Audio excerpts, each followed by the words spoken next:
On the night of June 4, 2025, Washington triggered an unprecedented economic shock that reverberated across North America. Tariffs on Canadian steel and aluminum shot up to 50%, a move touted as protecting America. But in truth, it struck straight at the core of its own industrial heart. Within less than 24 hours, aluminum prices surged to record highs. Auto, aerospace, and construction giants wavered, and in Ottawa, Canada rose like a fighter cornered in the ring, ready to unleash a devastating counterpunch. This was no longer a mere trade dispute. This was a full-scale battle for control over North America's industrial lifeblood. Just days after the U.S. hiked steel and aluminum tariffs from 25% to 50%, the North American aluminum market was jolted like never before in over a decade. The Midwest Premium, a key benchmark for spot prices, surged from a steady 37 cents per pound, around $815 per ton, to 70 cents per pound, about $1,540 per ton. That's almost a 90% jump, the sharpest spike since the 2008 financial crisis. The instability quickly spread through every link of the supply chain, from smelters, assembly lines, and port storage to retail shelves. The automotive industry is among the first to feel the hit. Aluminum makes up 12 to 15% of a car's weight, or roughly 250 to 400 kilograms. With the new prices, aluminum costs for each GM and Ford vehicle increased by $380 to $600. Across an annual production of 5,500,000 vehicles, that adds up to $2.1 to $3.3 billion, a figure that could seriously eat into yearly profits. The aviation industry isn't spared either. Aluminum makes up as much as 80% of an aircraft's fuselage and wings. Each Boeing 737 uses about 12.5 tons of aluminum, boosting material costs by roughly $237,500 per plane. With plans to produce 400 planes annually, Boeing faces an extra $95 million in costs, excluding wide-body models like the 787 or 777, which use 1.5 times more aluminum. In the fast-moving consumer goods sector, the canned goods and packaging industry, consuming over 2 million tons of aluminum each year, is taking a serious hit. A price hike of $1,540 per ton adds $3.08 billion in extra costs, forcing giants like Coca-Cola and PepsiCo to choose, raise prices, or accept a 3 to 5% drop in profit margins within a single quarter. Even construction and energy aren't spared. Window frames, glass panels, solar panels, and power lines all depend on aluminum. A 200-megawatt solar project requires around 1,000 to 1,200 tons of aluminum for frames and mounts, adding $1.54 to $1.85 million in costs. Consequently, many contractors are forced to delay projects or renegotiate contracts to avoid losses. What started as a political decision has turned aluminum prices into a cost trigger, sweeping through industries long considered the backbone of the U.S. economy and placing heavy pressure on the balance sheets of everyone from industrial manufacturers to leading consumer corporations. There's no denying it, the 50% tariff hike created both losers and winners. Century Aluminum, one of the largest aluminum producers in the United States, just announced a full-scale restart of its Monte Holly plant in South Carolina. The $50 million project is expected to be completed by mid-2026, adding 50,000 tons of pure aluminum per year and creating 100 new jobs.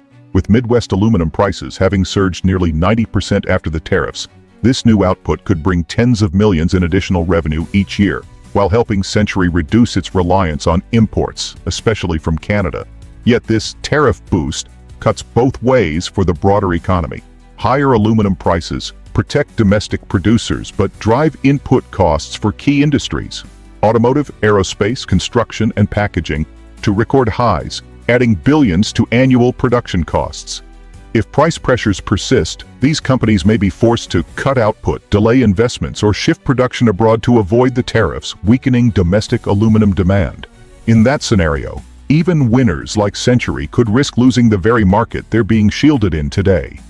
In mid-March 2025, just days after Washington hired steel and aluminum tariffs to 50%, Ottawa hit back decisively with a 25% tariff on U.S. goods worth $29,800 million Canadian dollars, around $22 billion US dollars. The tariffs targeted everything from steel and aluminum to cars, consumer goods, and agricultural products. By June 19, 2025, Canada sent a clear warning. If the U.S. did not roll back the tariffs within 30 days, Ottawa would raise duties further and enforce absolute protection measures for its domestic steel and aluminum industries.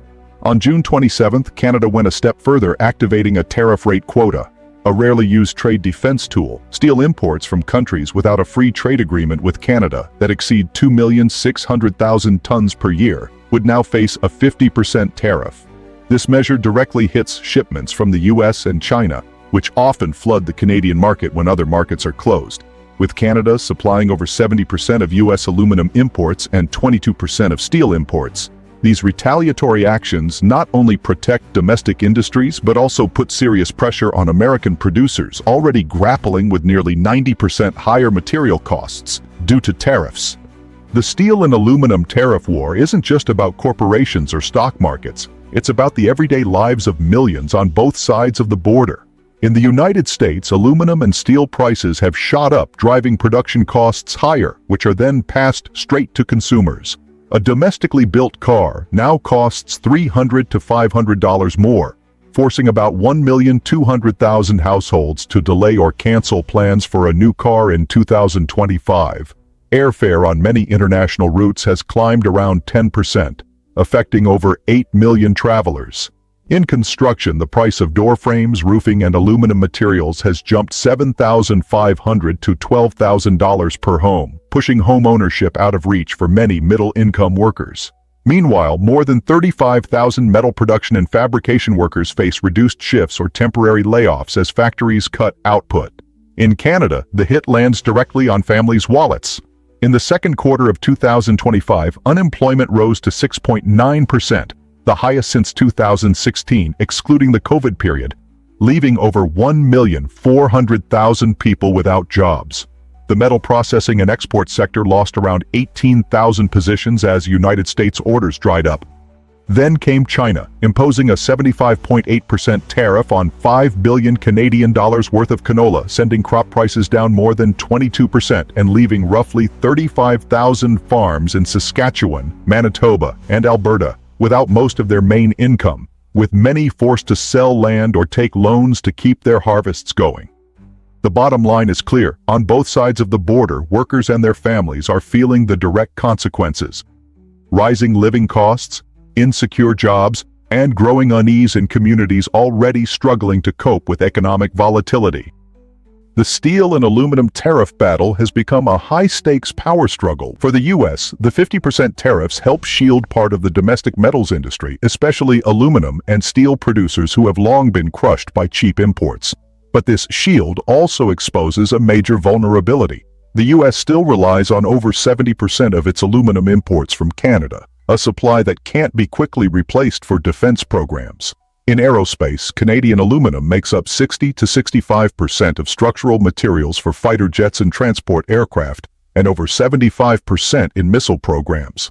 Any disruption from Ottawa could stall contracts worth tens of billions of dollars for Lockheed Martin, Boeing Defense, and Northrop Grumman, directly threatening US national security.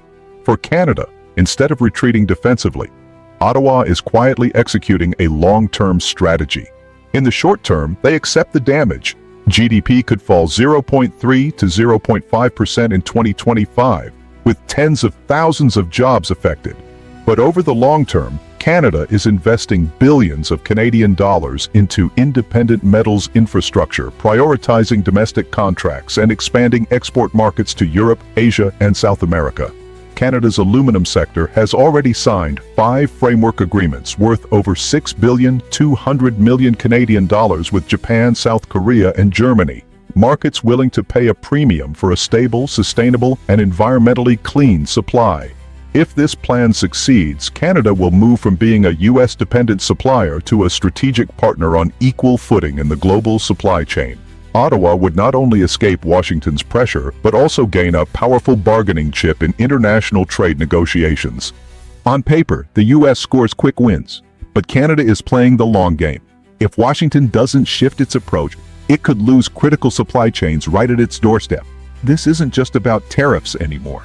It's a high-stakes battle over who will dominate North America's industrial power in the decade ahead.